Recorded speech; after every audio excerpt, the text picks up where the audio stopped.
26 მაისისთვის ოპოზიციური ალიანსის მზადების ფონზე განსაკუთრებული ყურადღება კვლავ მათი ერთობისკენ არის მიმართული. ბოლო პერიოდში ნაციონალური მოძრაობა ოპოზიციური ალიანსის რეგიონალურ შეხვედრებსა და თბილისში მიმდინარე კარდაკარის კამპანიაში პრაქტიკულად არ მონაწილეობდა. რამაც ოპოზიციური სპექტრის ამ ნაწილში არსებული უთანხმოებების შესახებ კითხვები კიდევ უფრო გაახრმავა. ალიანსში აზრთა სხვადასხვაობა მიხეილ სააკაშვილის განცხადებებს მოჰყვა, რის შემდეგაც ნაციონალურ მოძრაობასა და დარჩენილ 8 პოლიტიკურ პარტიას შორის გარკვეული დაძაბულობა დაიწყო.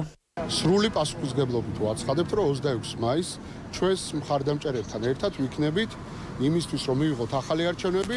რაც შეეხება ტექნიკურ შეხვედრებს, ლოგისტიკურ საკითხებზე, შეიძლება ჩვენი წარმომადგენელი არ ესწრებოდა, თუმცა ჩვენ ვართ მუდმივ რეჟიმში, სამუშაო პროცესში და რაღაცა აქ ჭიქაში ქარიშ ხალხს ტყუილად მოექნება ადგილი, იმიტომ რომ ბუნებაში ესეთი არ არსებობს. რეგიონებში შეხვედრების შემდეგ ოპოზიციური ალიანსი უკვე ერთ კვირაზე მეტია, რაც თბილისში კარდაკარის კამპანიის ფარგლებში სხვადასხვა უბანში მოქალაქეებს ხვდება. ალიანსის წევრები ცდილობენ დამოუკიდებლობის დღეს დაგეგმილი აქციისთვის მოსახლეობის ფართო მობილიზაცია მოახდინონ. როგორც ცნობილია, დაგეგმილია სხვადასხვა აქტივობა, მათ შორის პოლიტიკური ლიდერების სიტყვით გამოსვლები. ლიდერების განცხადებით 26 მაისი ბრძოლის ახალი ეტაპის დასაწყისი იქნება, სადაც საზოგადოება განსხვავებულ გეგმებსა და ახალი პოლიტიკური ნაბიჯების შესახებ გაიგებს. ქართულ ოცნებას აწუხებს ნებისმიერი ოპოზიციური აქტივობა, აწუხებს ნებისმიერი აქტივობა, რომელიც მიმართულია მათი პოლიტიკის წინააღმდეგ და აწუხებს აგრეთვე 26 მაისის სამზადისიც, ხო, იმიტომ რომ ისინი არ წუნებენ ყველას, რომ ქვეყანაში აღარც პროტესტი არის, აღარც კრიზისი არის და ყველაფერი მოგვარებული სამზადისი გაგრძელდება, რა თქმა უნდა 26 მაისს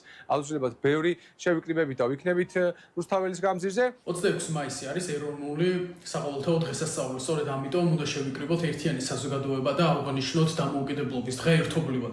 ეს არის დღე, რომელმაც კიდევ ერთხელ უნდა შეარყიოს რეჟიმი და საზოგადოების ერთიანობამ კიდევ ერთი რყევა უნდა გამოიწვიოს ბიძინა ივანიშვილის ავტორიტარიზმისადმი. პოლიტოლოგების შეფასებით 26 მაისის აქცია ოპოზიციისთვის მნიშვნელოვანი პოლიტიკური ტესტი იქნება. ანალიტიკოსების ნაწილი აცხადებს, რომ ოპოზიცია მოქალაქეებს ანგარიში უნდა ჩააბაროს, რა შედეგი მოიტანა წინა პოლიტიკურმა მოვლენებამ, მათ შორის ბოიკოტმა და 4 ოქტომბერმა. ოპოზიციამ უნდა ჯერ პირველ ანგარიშს ჩაგვაბაროს, რა შედეგები დასრულდა, პარლამენტში არ შესვლა, ხო? პარლამენტში არ შესვლა, რაღაცა ამოცანები და მიზნები ჰქონდა. როგორ განხორციელდა, ჩვენ არ ვიცით. კმაყოფილები არის თუ კმაყოფილონი არის. ოპოზიციას არანაირი ანგარიში არ ჩაუბარებია სხვა გამოსვლებში რა შედეგი მიიღო. ამიტომ 26 მაისს ხალხი გამოვა, მაგრამ ასე და ისევ მე მგონი სამწუხაროდ ისევე დარჩება უპასუხოდ.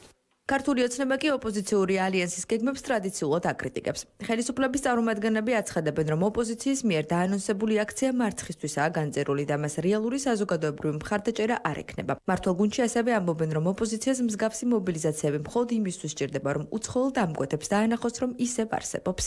ბევრჯერ მოგვისმენია ის დაპირებები, რაც მათ გაუჟღერებიათ როგორც აქციებზე, ისე აქციების გარედან, ხო?